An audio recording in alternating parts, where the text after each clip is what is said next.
Good morning, brothers. What a huge privilege it is to be here. First of all, just on a weekend with you, on an order weekend here at Adhisthana, but especially to have the opportunity to talk to you this morning.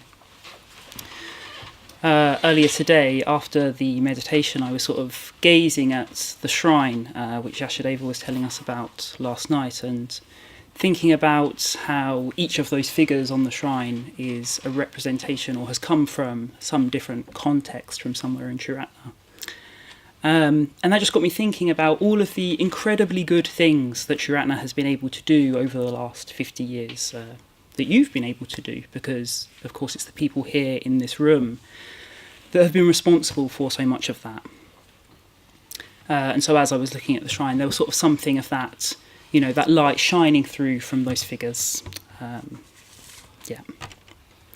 And of course, each of those figures, you know, some of them are representations or have come from our centres, and our centres themselves are a further symbol for the transformation of so many people's lives. So many people's lives have been touched and transformed through contact with our centres.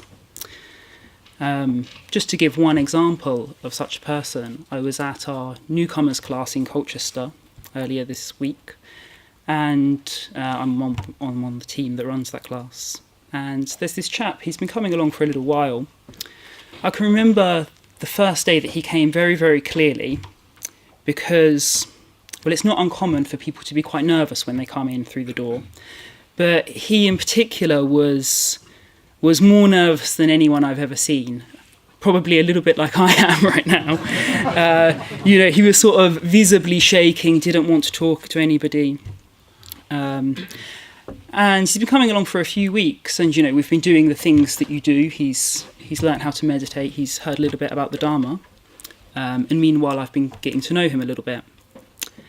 And he's a very complicated person, a lot of difficult things going on. But then again, aren't we all? But he's only been coming for a few weeks, and already it's like a completely different person. He walks in now and he's confident, he says hello to everybody loves him. And this week he came up to me and pulled me aside at the end of the class, Dhammakumara, can I have a word? And very beautifully, I was very moved, expressed his gratitude for, with just a dash of Dharma, how his life had completely transformed. I'm sure you've all met people like this man. Some of you probably were this man. This is what Triratna does. It's what we do so well. And each of those Buddhas on the shrine is a symbol for all of the people who, like him, have benefited from the work that we do, that we've been doing for the last 50 years. So this morning, I was asked to talk about what I want from the order, and really the only thing I've got, the only thing I could come up with, is that continues, that together we can be a force for good in the world and for transformation, perhaps even a bigger force than ever before, because the world is a big place, and, you know, the world really needs the Dharma. To be clear, though, when I say the world, I mean people. I mean people like the guy I mentioned before, but I also mean ourselves. You know, when thinking about changing the world, we mustn't forget that the world includes ourselves. We all have a lot of work still to do on ourselves, at least I do at least. And so this transforming the world is really a transformation of self in such a way that perhaps a little rubs off on other people. But I'm using the term the world because I think it's important to bear that in mind, the sort of scope of the work that we can do, the scope that we do have. So in terms of how we go about that, Parambandi sort of joked earlier that, young order member coming up and telling everybody how to do things, and I completely agree. I've been in the order 5 weeks, and so for me to tell you what that should look like does feel a bit inappropriate, doesn't it? So I am going to talk instead about more what I hope to bring to the order. Of course, what I hope to bring to the order and what I want from the order are sort of the same thing, because ideally what I'm bringing and what you're bringing sort of lines up. But I just think that's a more useful way of thinking, yeah. So I thought of 3 areas that I want to work on, 3 areas that I want to engage with, that if I can pull it off, will hopefully allow me to contribute to the order in a useful way, such that my existence as a Dharmachari can be justified. Perhaps I could even say that these are 3 promises that I want to make to you this morning. But before I continue, I just want to make 2 very important points. Sometimes when talking in this way, talking of, transforming the world, one can be criticised for perhaps being a little bit overly idealistic. But I am here to talk about ideals. I'm not going to stand up here and talk about anything less than the ideal situation, because anything less would be a complete waste of everybody's time. But I don't want you to confuse you into thinking that I'm naive about how difficult that can be. We have, you might even say, chosen to take on the most difficult task possible. But, and this is the second point that I want to make, it is possible. We mustn't underestimate ourselves. At my ordination, my preceptor gave me some advice along these lines. He said, "It is in the facing of difficulties where heroic qualities are forged." So that being said, my 3 promises. The first is loyalty. There's a few different categories of loyalty that I want to mention. To begin with, loyalty to all of those who have taught me and to the institutions that have provided me with a context for practice. As I mentioned earlier, I'm very privileged to co-lead our newcomers class in Colchester. And in fact, I co-lead it with the Dhammacharini who was leading it when I first attended it 12 years ago. So I'm both in the context and with the person where I first learned to meditate and first heard the Dharma. And it's very important for me to do this, to give back to that class. I have a debt to that class and a debt to that centre. And it feels like it would be terribly dishonourable for me to not be giving back to that. Giving back to that context from which I received so much. So loyalty also means to other members of the order. I was originally going to say my seniors in the order, but then I realised that's everybody.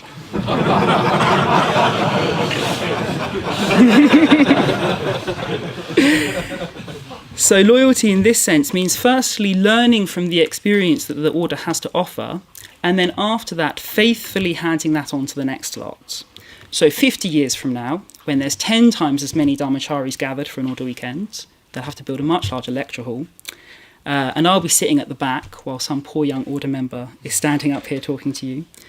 He will have even more experience, the total sum of experience of all of us to draw upon. And in this way, everything that we've done carries on and is of benefit to the order and to the world long into the future. And then, of course, loyalty also means to Sangharashta. This is a little bit less straightforward, because, for me at least, because I've only actually ever met Sangharashta once. We had a 30-minute meeting 5 years ago, and I don't think I impressed him very much. I was sort of, chatting away about, making myself seem as intelligent and interesting as I could, and he was he just looked a bit bored, staring out the window like, yes, very interesting. And that's the only time we've had any communication. So I don't have a personal relationship with Sangharashta. And yet, everything I know about the Dharma, and the Dharma is the only thing I know that's worth knowing, has come from him. Some of it's come directly from, reading his books, listening to his talks and so on, and some of it's come indirectly from other members of the order. And even when I read the traditional sort of scriptures, I'm reading it, interpreting them based on what I've learned from Sangharashta. So even though there's no personal contact, I do feel like I have a very strong relationship with him. And that brings a very strong sense of loyalty.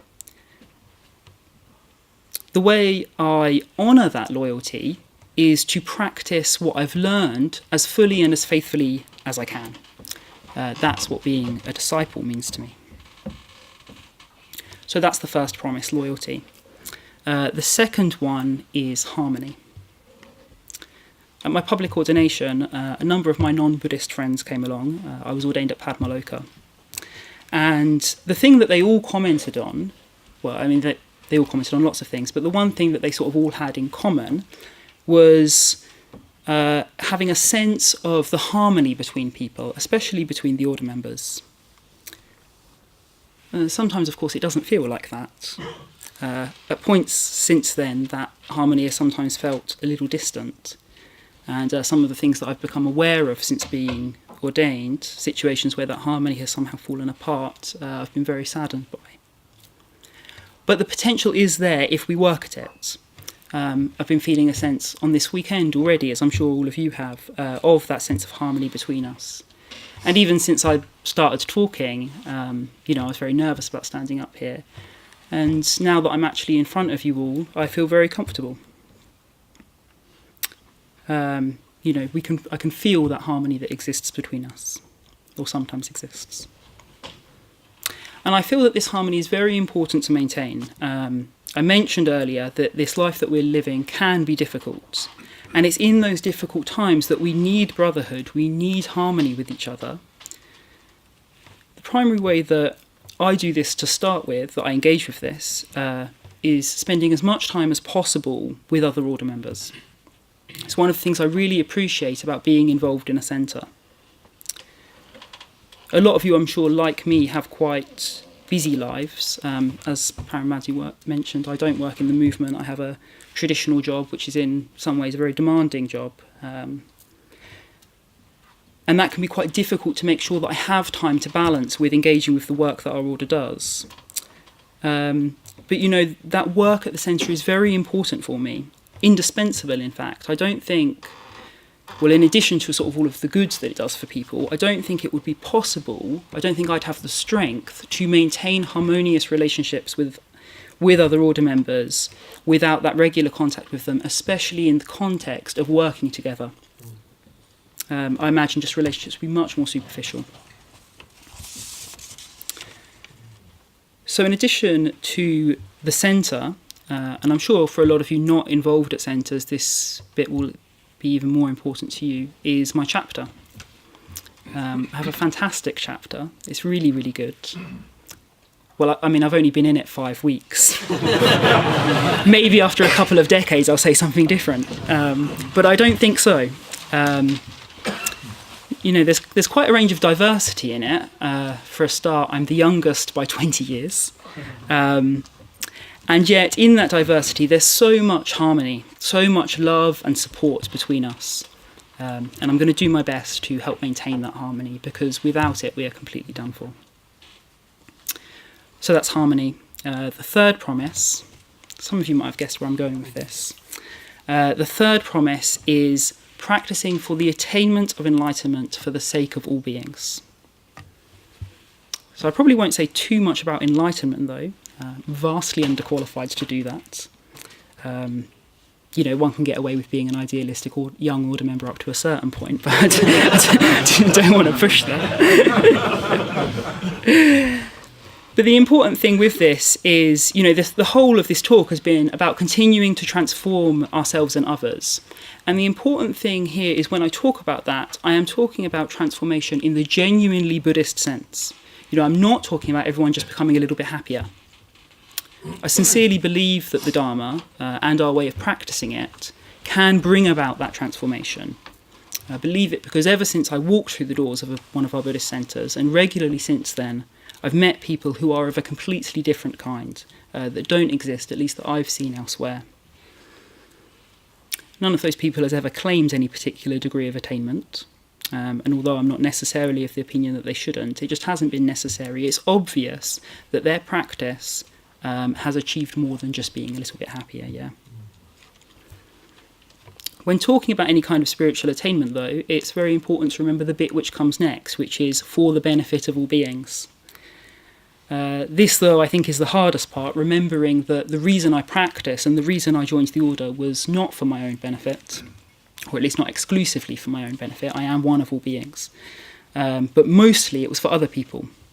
Benefit both the people who are around now, and by helping to keep our order and movement alive and healthy, a benefit to those in the future as well. The problem is, of course, even as soon as the slightest difficulty comes up, one can, or at least I do, quickly lose sight of that. It's easy to talk of helping others when you have everything you want and need yourself. But then when you don't have that, suddenly you, or rather I, become much more important again. Hopefully, though, those periods don't last for too long and we're never too far away from that. I really hope that that stays alive and that I never forget that ideal aspect of my ordination.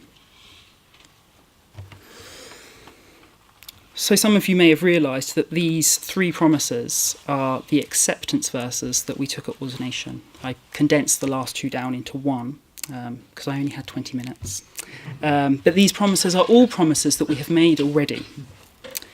And so to answer the question, what I want from the order, my final call to action is that through loyalty and harmony and keeping sight of our distinct goal of practicing for the attainment of enlightenment for the sake of all beings, that our order first of all continues to do what it's very good at, and where possible that we do that on an even larger and grander scale than ever before. That we think big and continue to benefit all beings, not just practice for their benefit, but actually benefiting them in the way that Triratna does so well. I look forward to my life in the order working with you on that. Thank you very much.